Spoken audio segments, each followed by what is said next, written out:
Twitter, Facebook, Tumblr occasionally, and Yik Yak, Snapchat, Pinterest, basically everything that's offered.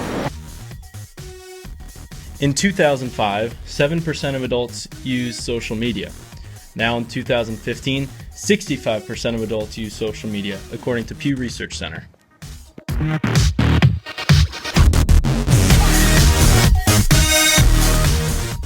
So as our usage of social media has increased, we've become more intimate with this technology, and it has crept back into the relationships we have with our friends. But what does that actually mean in terms of our friendships? Is social media affecting our relationships with friends in a positive or a negative manner? We conducted interviews of our own to find out more about people's relationships with social media. We asked them to estimate the amount of time they spend on social media each day. I'd guess like a few hours. 1 or 2 hours, honestly. Altogether, like 4 hours. I think 8 hours. Approximately 10 hours. According to COChat.com, technology, like social media, creates new paths for communication. Social media is quick news, an easy way to stay updated on the lives of family and friends, and a place we can project who we are or who we want to be to the world. Author Nathan Jurgensen says, "It can even be asserted that because so many are spending so much time on social media, we have come to value offline family time, solitude, and general disconnection more than ever before, precisely because we think we're losing them." According to Pew Research Center, 47% of users especially appreciate photos and videos from friends, while 46% love having the ability to share with many people at once. And in addition, 39% of users appreciate humorous content and updates from others.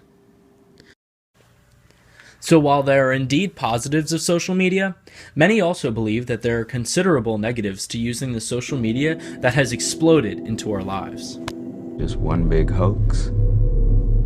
Spamming each other with our running commentary of bullshit masquerading as insight.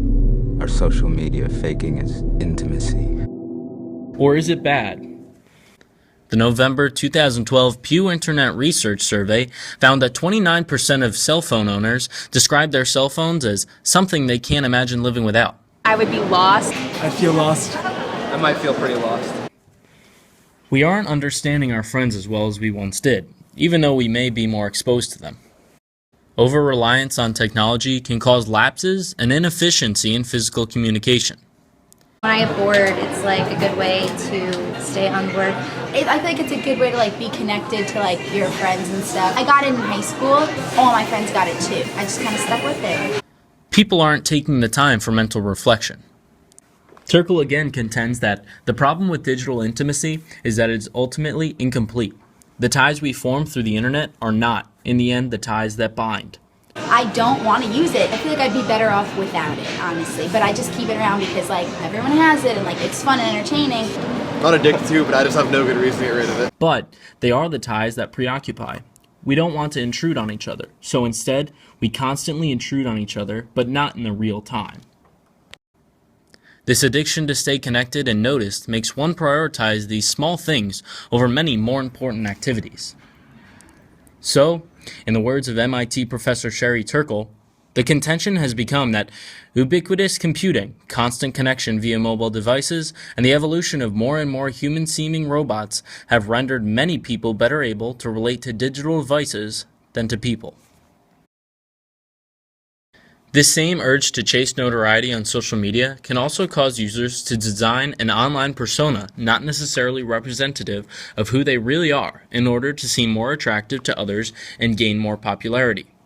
This phenomenon was coined identity tourism by Buchanan Distinguished Professor of American Studies and English, T.V. Reed.